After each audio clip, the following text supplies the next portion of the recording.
जदि मु आपको पचारे भारतर सबुठु जटिल सबुठु हिंस्र आ सबुठु घटिया निर्वाचन कौटा तो उत्तर गोटे आस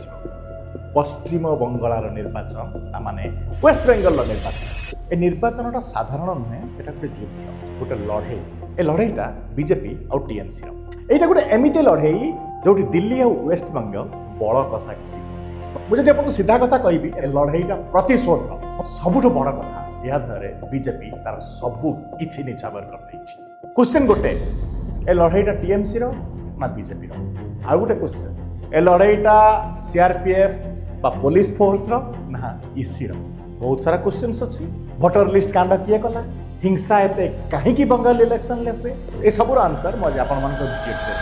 वेस्ट बेंगल भारतर गोटे अलग दुनिया ए 294टा विधानसभा सीट अच्छी भोट देवे 6,82,00,000 मनीष। जदि आप इतिहास पृष्ठा उल्टेबे आप देखिए राज्य में 34 वर्ष तो बामर सरकार रहा माने लेफ्टिस्ट मानकर सरकार रहा आउ ए बामर सरकार को मूल उत्पाटन करिले ममता बानर्जी 2011 कथा ममता बानर्जी ममता बानर्जी आम समस्त प्रिय दीदी 2011 ये दीदी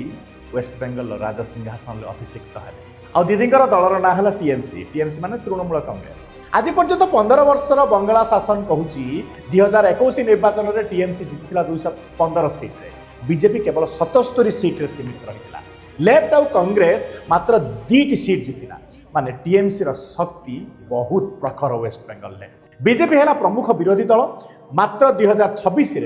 यहीटा हूँ गोटे असल लड़ई जो बीजेपी तार कंप्लीट दमखम देखा। जदि मो निर्वाचन बा विधानसभा आसन कथा कहि वेस्ट बेंगल अच्छी 294 सीट और 148 सीट जी पाइब सी कर सरकार। फेज 1 माने 23 एप्रिल अलरेडी 152टा सीट्रे भोटिंग सरी जाइए। फेज 2 माने 29 एप्रिल आउ 142टी सीट लड़ाई हम आउ यार फल आसो 4 मे आ ये कंप्लीट निर्वाचन ले टोटाल भोट देवे 6,82,00,000 वेस्ट बेंगल राज्यवासी। ए इलेक्शन ले पाखापाखि 1478 प्लस प्रार्थी निजर फलाफल पाई अपेक्षा कर होगा निर्वाचन कथा कि निर्वाचन सब बड़ संशय और सब बड़ कांड कौटा आप जानते टीएमसी नेता मैंने कहते बीजेपी को भोट तालिकार एपट सेपट कर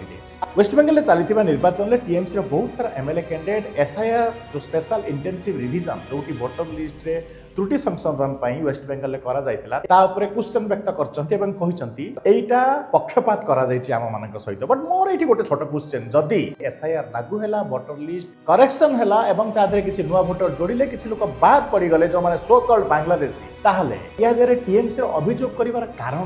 वेस्ट बेंगल जो एसआईआर लागू है इसी बहुत बारीकर सह पूरा प्रॉपर कागज सह 91 लाख भोटर ना त्रुटि आनिला एवं 91 लाख भोटर यही वर्ष भोटिंग लिस्ट रु वंचित हेले भोट दबा आ 91 लाखटा जदि मु पूरा परसेंटेज कैलकुलेशन करी 6,84,00,000 91 लाख जदि मु परसेंटेज काउंट करी ताले एटा टोटल आपनकर पाखापाखि 12% माने 12% भोटर वेस्ट बेंगल ले गड़बड़ी जो होता जोटा पछ इलेक्शन होता सेटाकू एथर इसी रेक्टिफाई कला एवं से 12% लोक भोट दबार वंचित कला।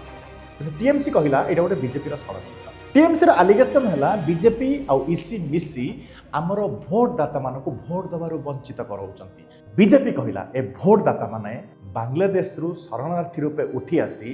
आम देश में फेक आधार कार्ड और भोटर लिस्ट बन वेस्ट बेंगल में शरणार्थी रूपे रोते एवं भोटिंग को मैनिपुलेट करते यही सब कथार इसी भी दायित्व निर्वाह कले और से भी स्टेटमेंट देले बांग्लादेश रु अनुप्रवेशकारी माने पशि आसी कौन ना कौन राज्य सरकार सहायतार एमती सब कारकांडा करते जो ममता बानर्जी ये जो 12% भोट बार बार जीतबार सहायक किंतु या आहरी भी गोटे छोट ट्विस्ट अच्छी ये जो 91 लाख भोटर अच्छा या समस्ते मुसलमान नुहे या 65% मुसलमान आ बाकी 35% हिंदू आउ ये कथा ये सीमित रही ये कथा सुप्रीम कोर्ट पर्यंत जाइए माननीय सुप्रीम कोर्ट या भितर या उपरे कौन तर्जमा करने मना कर इसीर काम ठीक बोली दर्शाई यही थर इलेक्शन ले गोटे सबुठ बड़ मुद्दा टीएमसी कहूँ आम सहित घटना होती बांग्लादेशी मानक बेंगली कही भोट दबार प्रवर्तुवा ममता बानर्जी को सरकार कड़ा आभिमुख्य चेतई अनुप्रवेशकारी भारत में भोट दबार कंप्लीट वर्जित हेबे। ମୁଁ ଏଇଟା ତ ଖାଲି ଗୋଟେ ଛୋଟ ତଥ୍ୟ ଆପଣଙ୍କୁ କହିଲି ବଙ୍ଗଳାର କେବଳ ଏଇ ଗୋଟିଏ ନିର୍ବାଚନର ମୁଦ୍ଦା ନୁହେଁ ଏମିତି ତ ବହୁତ ସାରା ନିର୍ବାଚନର ମୁଦ୍ଦା ଅଛି କିନ୍ତୁ ଇଏ ଗୋଟେ ପ୍ରମୁଖ ମୁଦ୍ଦା ଆଉ ସେକେଣ୍ଡ ମୁଦ୍ଦାଟା ଯଦି ଆମେ କଥା ହେବା ଆପଣମାନଙ୍କର ମନେ ଥିବ 2024ରେ ଆରଜିକର ମେଡିକାଲରେ ଯୋଉ ଝିଅକୁ ଅମାନୁଷିକ ଭାବେ ହତ୍ୟା କରିଥିଲେ ତାର କଥା ମଧ୍ୟ ଏଇଥର ବେଙ୍ଗଲ ଇଲେକ୍ସନରେ ବହୁତ ଜୋରରେ ପ୍ରଚାର ପ୍ରସାର କରାଯାଉଛି ଆରଜିକର ମେଡିକାଲ କଲେଜରେ ମହିଳା ଡାକ୍ତରଙ୍କର ବଳାତ୍କାର ଆଉ ତାପରେ ତାଙ୍କର ହତ୍ୟା ସେତେବେଳେ ୱେଷ୍ଟବେଙ୍ଗଲ ପୁରା ଜଳାପୋଡ଼ା ହେଇଥିଲା କମ୍ପ୍ଲିଟ ୱେଷ୍ଟବେଙ୍ଗଲ ସଡ଼କ ଉପରକୁ ବାହାରି ପଡ଼ିଥିଲା ମହିଳାମାନେ ସୁରକ୍ଷାର ପ୍ରଶ୍ନ କରିଥିଲେ ମୁଖ୍ୟମନ୍ତ୍ରୀ ଠିକ୍ 2 ବର୍ଷ ପରେ ବିଜେପି ଆଜି ସେଇଟାକୁ ହତିଆର କରିଛି ସେମ୍ କ୍ୱେଶ୍ଚେନ୍ ମହିଳା ସଶକ୍ତିକରଣର କଥା 2024ର ମହିଳା ସଶକ୍ତିକରଣ ନାଁରେ ସେତେବେଳେ ବାହାରିଥିବା ଆନ୍ଦୋଳନକାରୀ ମହିଳାମାନଙ୍କୁ ନେଇ ବିଜେପି 2026ରେ ଆଉ ଏକ ରାଜନୈତିକ ଚାଲ ଖେଳିଛି ଆରଜିକର ଘଟଣାକୁ ଆଉ ଥରେ ଲୋକମାନଙ୍କୁ ମନେ ପକାଇଦେବା 3 ନମ୍ବର ଆହୁରି ଗୋଟେ ଫ୍ୟାକ୍ଟ ଯୋଉଟା ଏଇଥର ଇଲେକ୍ସନରେ ଚାଲିଛି ସେଟା ହେଲା ସ୍କୁଲ ରିକ୍ରୁଟମେଣ୍ଟ ସ୍କାମ ଶିକ୍ଷା ନିଯୋଗରେ କୋଟି କୋଟି ଟଙ୍କାର ଘୁଷ ଖିଆ ହେଲା ଦୁର୍ନୀତି ହେଲା ଟିଏମସିର ବଡ଼ ବଡ଼ ନେତାମାନଙ୍କର ନାଁ ଏ ମାମଲାରେ ଅଛି ଆଉ ବିରୋଧୀ ୟାକୁ ଏକ ଅସ୍ତ୍ର ରୂପେ ବ୍ୟବହାର କଲା ଏହା ଦେହରେ ୱେଷ୍ଟବେଙ୍ଗଲର ମୁଖ୍ୟମନ୍ତ୍ରୀ ମମତା ବାନାର୍ଜୀଙ୍କର ପୁତୁରା ଅଭିଷେକ ବାନାର୍ଜୀଙ୍କର ନାଁ ମଧ୍ୟ ଅଛି ଆଉ ସବୁଠୁ ବଡ଼ କଥା ଯେମିତି ଓଡ଼ିଶାରେ ଓଡ଼ିଆ ଅସ୍ମିତାର କଥା କହି ବିଜେପି ସରକାରକୁ ଆସିଥିଲା ସେମ୍ ୱେଷ୍ଟବେଙ୍ଗଲରେ ମଧ୍ୟ ବେଙ୍ଗଲୀ ଅସ୍ମିତା बा बंगलार परिचय कथा एथर इलेक्शन आउ एक मुद्दा ममता बानार्जी कहते वेस्टबेंगल पश्चिम बंगाल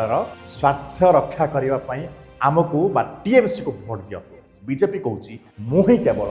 बेंगली अस्मितार कथा कहूँ बेंगली मानक सुरक्षा केवल बीजेपी ही देपार आ सबुठ बड़ कथा इलेक्शन जो है सीएए आउ अनुप्रवेश बीजेपी कहूँ बांग्लादेश आसुवा अनुप्रवेशकारी मानक स्ट्रिक्टली इंडिया को प्रोहिबिट करने पड़ो जहाँ आम सीएए मध्यम बा सिटीजन अमेंडमेंट एक्ट मध्यम से लागू करी आमे माने हिंदू मानक हिंदू शरणार्थी मानक जगह दबा बांग्लादेश आसुवा मुसलमान मानक भारत में कौन जगह ना बोली आम दर्शाइबा आई कथा नहीं हिंदू मानकर प्रिय भाजन होती बीजेपी जितेबाला पूरा देश एवं हिंदू एकत्रीकरण कथा कहूँ ठीक भाव वेस्टबेंगल इलेक्शन मैनिपुलेट कर भारतीय जनता पार्टी आउ एथर इलेक्शन आउ एक बड़ मुद्दा सेटा चाकरी आउ शिल्पर बांग्लादेश रे कौन प्रकार अर्थ विनियोग ना काम ना शिल्प ना कारण एठिकार जो प्रथमर वामपंथी सरकार से शिल्पर वृद्धि करने देना एवं दीदी आसला से कौन सेमती आखिदृश्य पदक्षेप नहीं ना बांग्ला अस्मिता को आगक कर शिल्प समृद्ध वेस्टबेंगल करने 15 वर्ष धरी टीएमसी जितेबाला शासन कला जिते टीएमसी तार अस्तित्व लड़ी सी देश सारा टीएमसी को लोक से जानिले कारण सिंगूर रे चली नानो टाटा नानोर जो मैन्युफैक्चरिंग हब को सिंगूर हटई ममता बानार्जी लोकलोचन को आसीथिले तेणु शिल्प बढ़ाइबा नुहे राज्यर शिल्प को काढ़ीदेवाई से बेसी चर्चित आ बांग्ला निर्वाचन सबुठ भयंकर कथा उपरे मु एबे डिस्कशन करी सेटा हला हिंसा और सुरक्षा बांग्ला निर्वाचन जोटा प्रमुख अस्त्र सेटा हला हिंसा ता कारण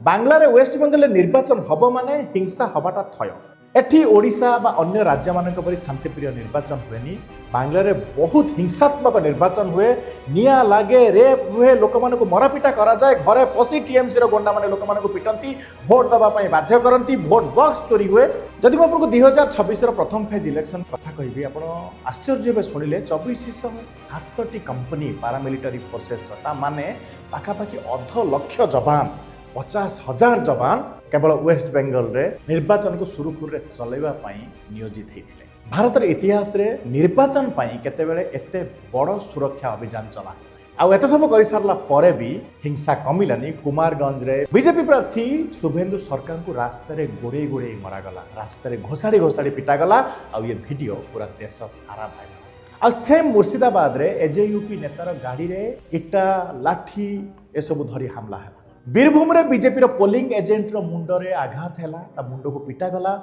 ईवीएम रो विवाद भी उठिला किछि जगह रे एमिति भी अभियोग आसिला जतेबेला हम टीएमसी को दबा पई वोट चिपिलु वोट ऑटोमेटिक बीजेपी नारे रजिस्टर हे गला तथापि आपण जानि छथि फेज 1 ले केते परसेंट लोक वोट देले इट्स अराउंड 92.58% लगभग 93% लोक सक्रियतार सह ए वोट दबारे अंशग्रहण कले आउ ये रेकर्ड मध्य दर्ज कले बांग्ला इतिहास रे सबुठू अधिका रेकर्ड संख्या रे वोट दाम एथर इलेक्शन लेहला कारण भोटर माने भाबिले मे बी एथर आमे सुरक्षित भाबे कारण एते सारा अर्धसामरिक बाहिनी सेठी लागितले आमे सुरक्षित भाबे जाय वोट देते एथर वेस्ट बेंगल पाखापाखि 24,7 कंपनी डिप्लॉय अच्छा जवान मान संख्या approximately 2.5 lakh Banglar complete 80,719 booth रे भोटदान हम फेज 1 पाखापाखि 93% भोटदान होती। सब बड़ कथा गृहमंत्री Amit Shah Salt Lake war room रु पूरा वेस्ट बेंगल निर्वाचन को निजे मॉनिटर कर। तो आसत आम बुझा दुई दलर असल लड़ाईटा एक्चुअली कौ मुद्दा नहीं एम एक्चुअली राजरास्ता उपर लड़ुंट। ममता बानार्जी कहते मो बेंगल माटीर झील आउ मो बेंगल लगी ही लड़े एंकर जो स्ट्राटेजी होची कल्याणमूलक योजना मानक नहीं जमी लक्ष्मी भंडार कथा कहवा आम जदि कहवा कन्याश्री योजना कथा कहवा स्वास्थ्य साथी मैंने जमी आम स्वास्थ्य बीमा योजना कथा कहवा आ सांगे सब से गोटे कथा कहते दिल्ली बीजेपी सरकार आम बांग्ला उपर सब दबाव दूसरी तेणु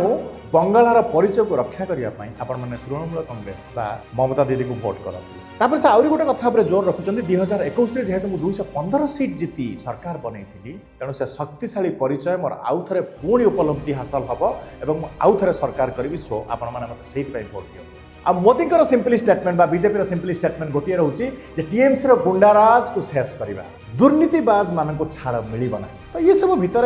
जेहेतु से 15 वर्षर शासक दल थे तो बीजेपी शक्ति कौटी अच्छी आसतु आनालाइज करवा 2021 59 सीट जीति उत्तर बेंगल रे हिंदू कन्सोलिडेशनल भोटा जोटा अच्छी से बेसिकली उत्तर बेंगल रे बेसी अच्छी सीए आउ माटुआ संप्रदायर समर्थन आउ आंटी इनकम्बेंसी ए 15 वर्षर शासन लक्ष्य मत लगुच एथर मे भी अमित शाह शेष कर 2021 इलेक्शन जब आम देखा से टीएमसी पाई 215 सीट बीजेपी पाई 77 सीट लेफ्ट आउ कांग्रेस मात्र 2टा सीट रे सीमित थे। आथर बीजेपी सिंपली लक्ष्य 148 प्लस टीएमसी 2026 लक्ष्य 200 धरिकी चलुंट से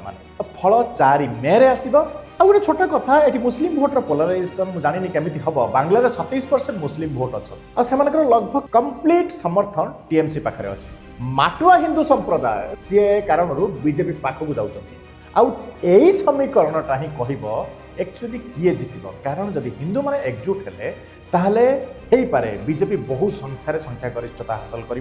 किंतु जदि मुस्लिम भोट पोलराइजेशन है 27% केवल टीएमसी खाता को जाऊँगी मात्र 20% भोट भी तादर हिंदू मानकर आड हो जाऊँगी ताहले ममता बानार्जी 148 आराम से छुईजे। आउ गोटे छोट जिनस मुझे देखिए जो भोटिंग परसेंटेज हिसाब से बढ़े ताने बहुत सारा लोक भोट देवाई ओह्लांती से आपको लगे आंटी इनकम्बेंसी बढ़ी जाइए लोक मैंने सरकार विपक्ष में भोट देते। तो प्रथम फेज इलेक्शन जो 93% रही लगभग गोटे कथा तो क्लीयर हो जाइए हिंदू मुस्लिम भोट पोलराइजेशन कौटी भी हो सरकार ना रे आंटी इनकम्बेंसी तो पक्का अच्छी। अब ये सब पर आहरी गोटे कथा जब गोटे राज्यर भोटिंग हुए सरकार एगेन्स्ट लड़िला भली कथा हो जाए कारण पूरा राज्य प्रशासन सरकार पाखे थाए जेहेतु 15 वर्षर सरकार अच्छी छोट पियादा पाखर नहीं पूरा बड़ ऑफिसर पर्यंत समस्ते लगभग राज्य प्रशासन को ही सपोर्ट करती। सेम बीजेपी पाखे बहुत बड़ अस्त्र अच्छी से मोदी एत बड़ लिगासी जोटा आम मोदी फैक्टर कहते सहित एड हो कट्टर हिंदुत्वर सारथी जोगी फैक्टर आउ जो 4-5 मुद्दा मुझे देली जमी आरजी कर स्काम होगा से स्कूल स्काम होगा तो ये सब स्काम कथा बीजेपी प्रचार प्रसार करिबारे सेतिके सफल होईची एवं बांग्लार प्रत्येक लोक एक कथा उपरे क्षोभ प्रकाश करुछन। जदि मते आपण निरपेक्ष भाव विश्लेषण करने कहे किए जीतब तो मुझे गोटे कथा सिंपली आपको कहबी हाँ ए लड़ाई रे बीजेपी ठारू टीएमसी आगरते अच्छी किंतु हम समस्त को अपेक्षा करने पड़ो 4 तारिख दिन मत लगुच एथर सरकार से बीजेपी कर बीजेपी ये कारण 15 वर्ष सरकार पर हिंदू माने प्रथम थर पर एमती हूँ एकाठी होती स्वर उत्तोलन करुँच आगुरी हिंदू विभाजित थिले एथर हिंदू हिंदुत्व आधार में भोट दूसरी बहुत जगार ओडिशा रे तो बहुत जगार हिंदू एवं एकजुट हवा स्टार्ट है मे भी एथर जो दुर्गा पूजा बहुत सारा जगार ममता बानार्जी दुर्गा पूजा करना मुसलमान मैंने हेवी पड़ी ये सब जिन बहुत मैटर कर थर निर्वाचन में मत लगुच बीजेपी पक्का 148 प्लस सीट जीतब यहाँ मो मनर आशा किंतु प्रैक्टिकल तो प्रैक्टिकल कथा ना 215 सीट कटी कटी कटी कटी केतेटा सीट को आसीबो आ केते सारा एमएलए माने निज निज एरिया रे केते बढ़िया काम करिसंती अपार्ट फ्रॉम दीदी कथा जेते लोक मैंने ग्राउंड रे जाके सर्वे करेंगे जदि किसी एमएलए ही भल थे दीदी पाखे ताहले दीदी ए निर्वाचन पक्का जीति पारती। तो 4 तारिख पर्यंत अपेक्षा करवा मो विश्लेषण थिला एतिकी मत लगुच बीजेपी सरकार कर बाकी 4 तारिख दिन पर आम आउ एक वीडियो आनिबा एवं सेटा देखिबा सरकार किए कला आ ता विषय आउ थे विश्लेषण करवा। नमस्कार, जय जगन्नाथ।